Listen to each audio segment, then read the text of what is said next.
think the short answer is that in most respects it's tough and getting tougher. But I think if you just stand back and look at the, what the big themes are, is that obviously resurgent nationalism and what one's seen with populists, from Trump to Johnson and the Brexit notion, I think is really a subset of a return to big power duality between China and America. I mean, that is the story. So Chinese socialist capitalism, that's what it is, has succeeded very greatly. You then get 9/11 sort of clash of civilizations and that theme coming. You then have a period up until the financial crash where you've had manufacturing in China making it easy for America to consume and spend, losing jobs and the evisceration of jobs in America, and a sort of hollowing out of American society, and all of those chickens have come home to roost. But you're now back, and then the latest endpoint is you have the pandemic, and it's caused some cross currents in different directions of things becoming more local, more nationalized, and then things becoming more global, because climate change and pandemics you can't fix locally. But I think what you're seeing is that the localization themes are food security, manufacturing being closer to the consumer, because when you've got automation, who needs to ship goods around the world? And it's ironic, really, that America is trying to get manufacturing jobs to go back to America in circumstances where, frankly, it's traditional manufacture and cheap labor is going to become less and less of a thing. And then you see, in the opposite direction, big data, is the new oil. So you're seeing growth of monopolies becoming an issue, as it was with railroads and oil in the 1930s, but now it's big tech. And you've got geopolitical competition where, in the States, it's the power of the FANGs companies, the Facebook, Apples, Google, Amazon, etc. It's not new. I mean, in Japan, you've got the big trading houses that are multinationals, so forth.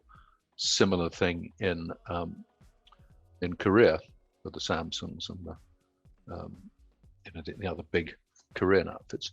And then, of course, China, you've got this mix of big state-owned enterprises that are driving the sort of export drive of the Belt and Road Initiative, which again is like, it's like the British Empire in the 19th century. Massive industrial overcapacity needs to find an outlet. And then you've got in the tech space, the sort of private enterprise, whether it's from Jack Ma or Huawei, that has become enormously powerful. And then the relationship between the Chinese state and how big they can get for their boots. So, you've got a lot of factors at play there, Tim. Yeah, a lot of factors at play. And I mean, is that they play out somewhat differently in terms of where the balance of power is in the States between big business and government, and the balance of power in China, where, of course, it's the government is behind business. So I think, what I'm saying is that what's the answer to this? If you're in business, I think I don't know if it's a word yet, but I call it pan-localism. Pan-localism, that's a new one. Pan-localism is a new. Whether I've invented it or picked it up, I don't know. I like it. Do a quick Google, but is that I think you need to be whether it's McDonald's doing Macarabia in Dubai or so forth, you need to read locally. But then you need to have a global infrastructure. Possibly you need to have two global infrastructures. That's the big issue. With 5G, you've got a mix. Number one, as I understand it, Huawei's 5G technology is just a New York mile ahead of anybody else's. That's not especially an American concern in the sense. Well, I'm sure they'd like to be up there, but it's the Nokias and others of the world that are the other competitors. You've then got the whole security issue. Now, how much that is just a pretext or not, one doesn't know. But you can see that the main power balance, it's not, thank heavens, so far not yet returning to an arms race. Although there are some troubling signs in terms of IBM placements in China that are ICBMs, intercontinental ballistic missile placements. But the real competition is a business competition. Which is an economic one, isn't it? And it's very much in the tech space. Artificial intelligence, quantum computing, all of these arenas. And I think you're seeing under Biden to a return to federal government funded scientific research and development, which it was the space race and the arms race that in Cold War One, as it's now being called, whereas it's very much technology, and one hopes. I think it'd be unfortunate if we have to live in a world where half of us are on Google and the other half are on WeChat or whatever. But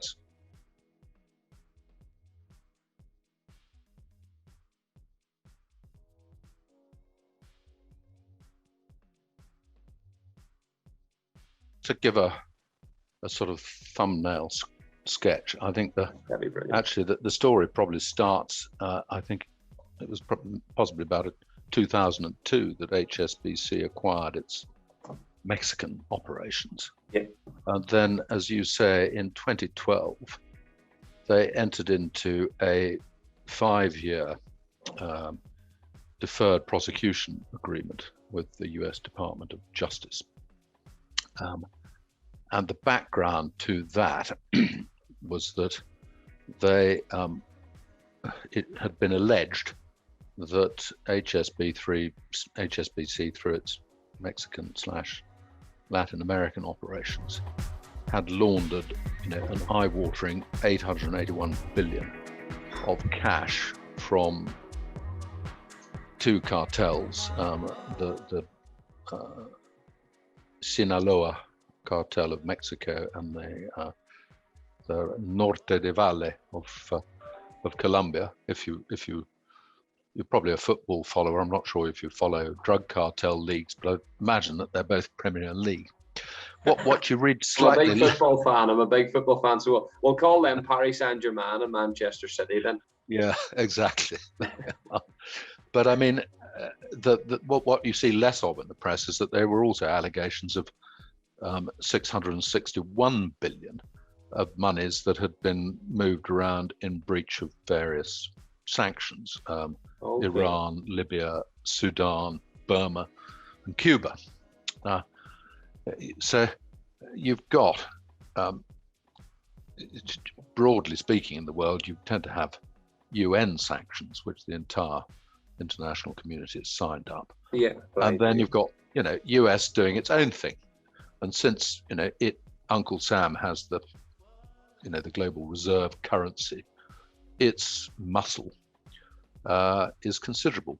And for example, Sudan, it had much more severe sanctions for longer in Sudan, so that if you had American nationals in a business, you'd have to keep them away from Sudanese business. Wow. With sort of exceptions, gum arabica you could always import from Sudan, because you can't make Coca-Cola or Pepsi-Cola without it, and the Sudan is one of the main places to get gum arabica. So, Uncle Sam's business interests were already protected. Cuba was its own thing, and as you know, it went its own way with Iran when Trump stepped out of the nuclear deal, and that meant that a lot of hope and expectation in this part of the world, where Dubai was hoping to be again a hub for Iranian business, that retreated pretty quickly, because even though the European businesses still wanted to go into Iran, is that the requirement to do business in dollars made that made it impossible. Yeah. So I mean that's the sort of power game that goes on there. As far as HSBC is concerned, I mean, they had to pay a 1.92 billion fine, which I think set a record at the time. So 1.9 billion.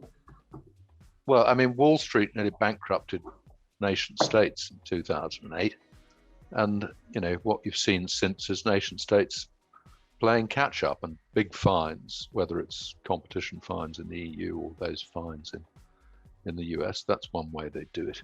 The new vogue that tax evasion is regarded as, in the old days, as long as it was someone else's tax that you were evading, no problem. Fair game. Now, right. And I mean, of course, you guys sitting in Ireland know about this a great deal, because we know all about it. Hey, that we've seen the apples and whatnot roll into town and tap into our tax laws. Correct. So I mean, all of these new vogues, but I mean, just so far as HSBC was concerned, it copped a plea, as you'd say, and signed up a deferred prosecution agreement, which eventually ran out for 5 years. It ran out in December 2017. And you said to me before, a deferred prosecution is to the layman a suspended sentence, yeah? Yeah, pretty much, right. So in other words, as long as they kept their nose clean for till 5 years, 2017, that was fine. Otherwise, all of these nasty money laundering charges came back. Right. So that's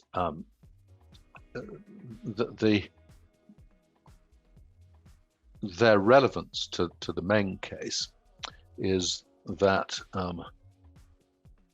it all, there was a PowerPoint presentation by Huawei to Hong Kong in a restaurant. To HSBC in a restaurant in Hong Kong. Dealing with Iran didn't involve any illegality. No. From Hong Kong, provided you stayed out of the US dollar clearing system, and that was the center of it. The presupposition is that HSBC obviously had an incentive to be helpful and not to be found to have been culpably evading US sanctions against a background of that plea agreement. So that's that. And I think the takeaway from this, the latest news is that HSBC have recently announced that they're exiting the retail market in the US, and plainly the big center of their business is Asia centric, and PRC is important. So multinationals are being, in certain respects, asked to pick a side. That's what it sounds like. Listening to you there, it looks like that they are being forced into a corner, and they've got to pick a side, and that's what's happening. Yeah, I mean, look, these things are never that simple. I can't speak for HSBC, but no doubt they would say that what they're concentrating on profitable lines of business in the States. They're by no means exiting the US altogether. They're just exiting the retail space. Yeah, that's what it seems. But I mean, so I mean they were key to America's the US extradition request, because it all centered on them. Yeah.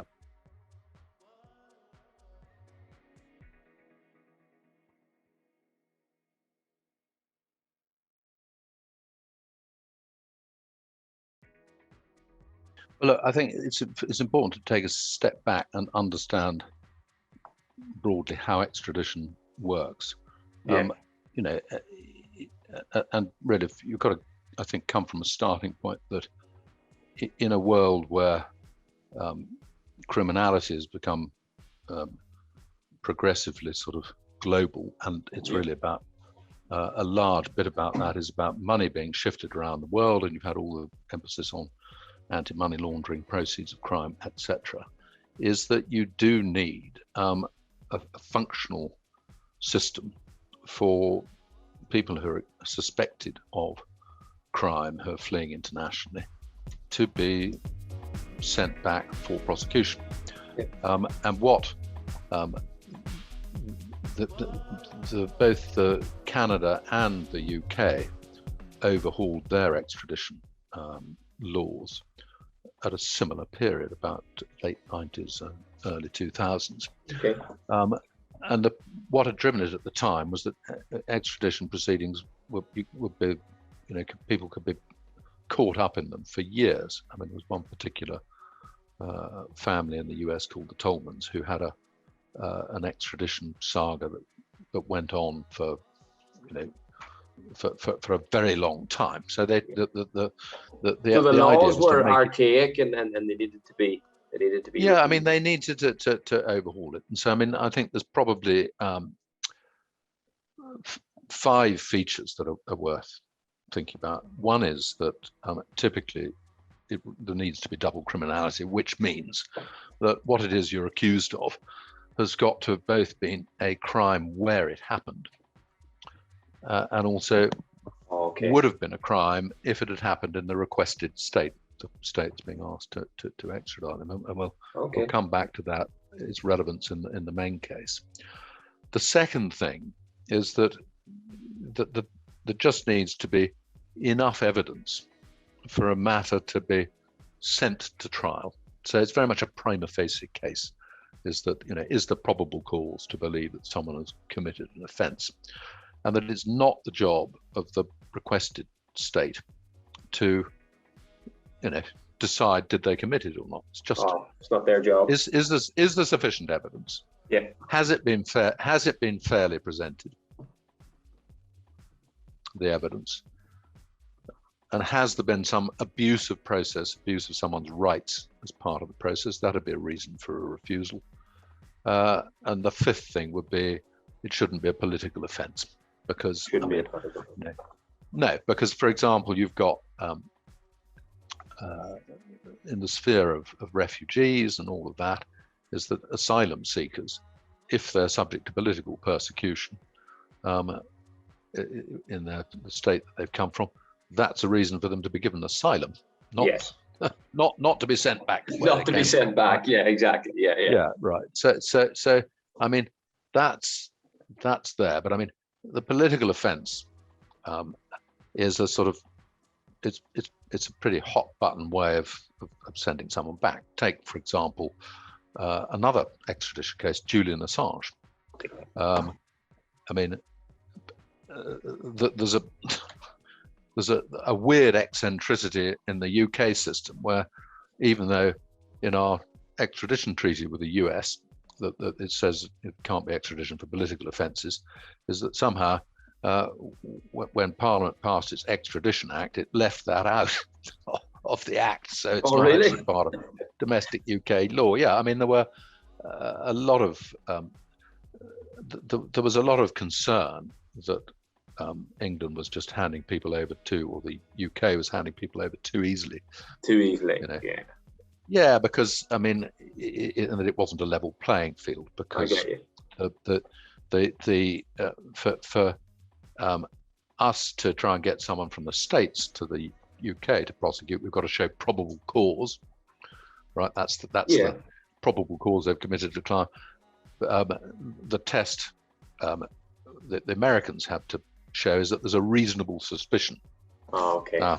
Right. Very different. Lawyers.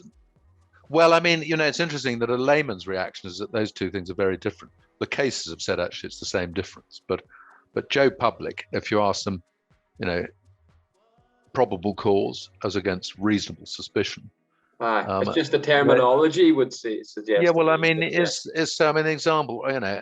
Okay, the suspect was seen leaving the deceased's room.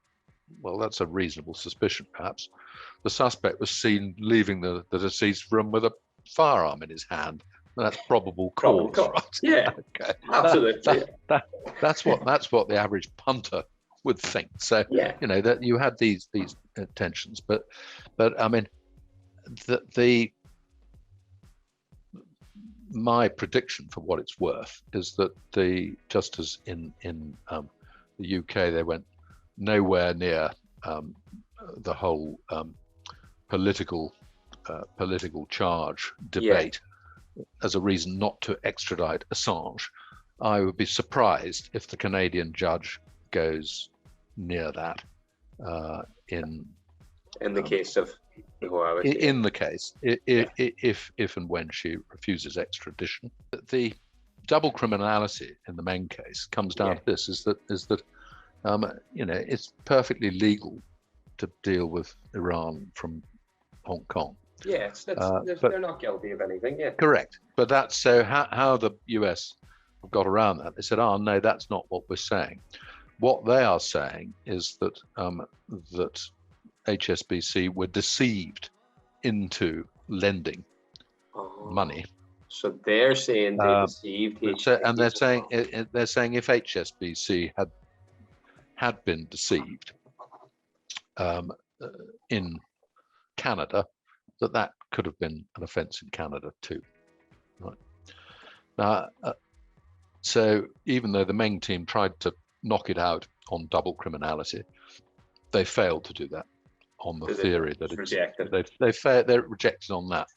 What they have been focusing on a lot since has been getting evidence in where they've had a mixed outcome. They've been successful, I think, in making sure that the entire PowerPoint presentation that was showed at the restaurant goes in, rather than just part of it, under the principle that it should be a fair presentation of evidence. What they have not been able to get in is a great deal of evidence showing that HSBC were perfectly well aware that they were doing business in Iran and can't have been deceived, that they weren't actually because they knew, etc. But and all of that, one can see that people think it's terribly unfair that has not been let in. Why is the judge not let that in? Because it's not her job to try the case. Okay, so right. It might be let in if it goes to the States. Well, no, if it goes to the States, look, it's that's where she should face trial, is the theory. I hope I'm not proven wrong, but I think this judge is taking a long time to deal with this carefully, and I think it is more likely than not that extradition will be refused. But it's probably going to be under other grounds about unfairness of the process. So one of the key, so I mean, one of the key issues is that